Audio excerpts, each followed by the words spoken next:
Friends and viewers, let us talk about mythology. And in mythology, we will talk today about Indian mythology.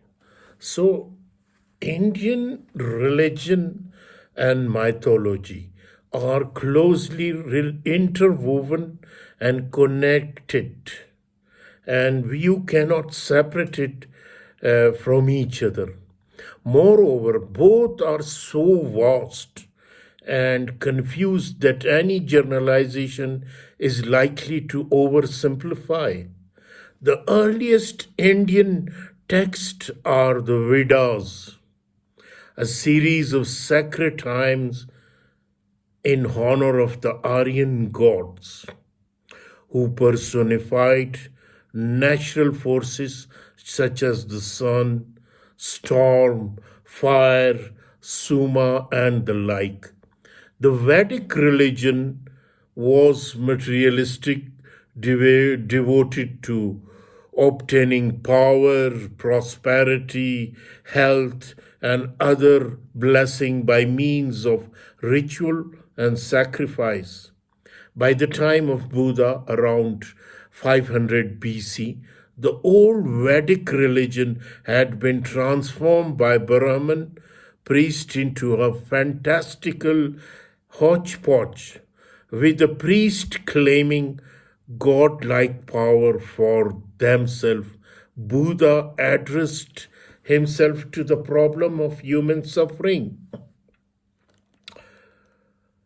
and discovered a way to eliminate it through disciplined living and giving up one's desires.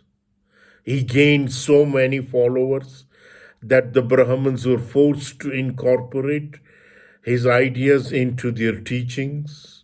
The result was Hinduism, a modified polytheism with three major gods, Brahma, Vishnu, and Shiva. We will look at the principal Vedic and Hindu gods and relate two appropriate myths. Then we will view two legends, the first deriving from the Ramayana and the second treating the life of Buddha. So, main Vedic gods are as Indra is the main god of Vedas, a hard drinking, swaggering warrior who rides his solar chariot across the sky and wields the thunderbolt. As a storm god, he brings the rain to fertilize India's parched soil. Mitra and Varuna maintain the cosmic order. Mitra, the sun, preside over contracts and friendship, while Varuna, the moon, supervises oaths. Like Indra. These gods reflect the values of the warrior caste.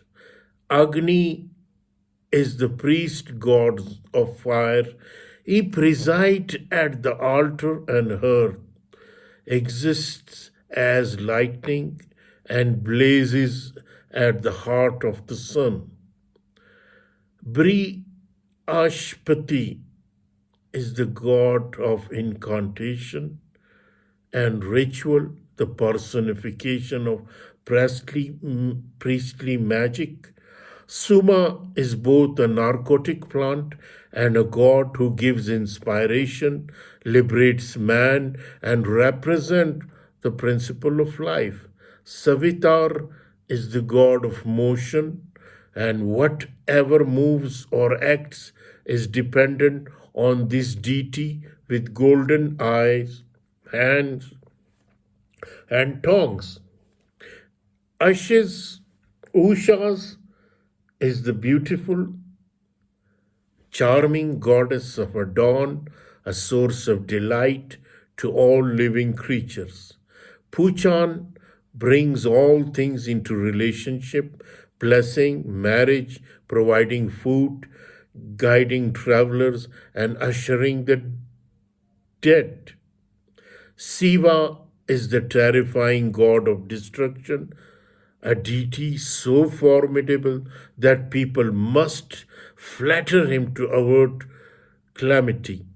Kali is Shiva's wife, a bloodthirsty fertility goddess decorated with emblems of death.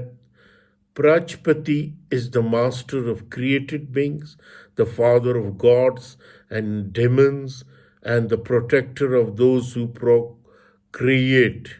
The Devas and Asuras are gods and demons, respectively, and battle each other with magical powers. The Rakshas are the semi divine creatures that practice black magic and afflict man with misfortune. Hindu gods and concept. Brahma refer to the spiritual reality underlying all phenomena and is sometimes personified as a god.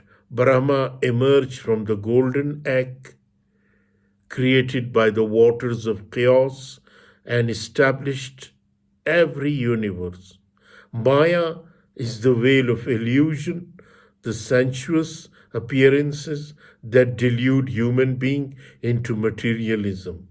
The transmigration of soul, another concept in Indian mythology, refers to the propensity of souls to incarnate themselves in various material forms, from the mineral to the superhuman. Since soul matter is indestructible, each soul lives innumerable lives. Karma refers to the depth of sin incurred in the past and in this present life, a debt that must be paid before the soul is to reach perfection. Vishnu is the supreme Hindu god. He rests on the cosmic waters between creation or universes, and in each creation he takes on some avatar or material form, such as a fish, a wild boar, and a turtle, a lion, a dwarf, a man. His worship is marked by affectionate piety and devotion. Shiva is an extremely important Hindu god, dancing deity of creation and destruction. He has 4 arms and has a third eye on his forehead with which he destroys. His worship is marked by asceticism. Parvati is Shiva's wife, a goddess symbolic of his power and ruthless in her battles against demons under her various names and aspects.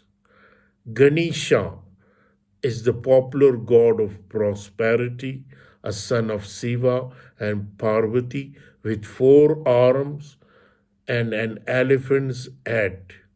So these are those gods and goddesses in Indian mythology. And if times permit, in next video, we will discuss about the Hindu Indian concept of creation, what is their concept about creation, about world, about the human being. So we will discuss it later. Anyhow, thank you for today about Indian mythology. Thank you.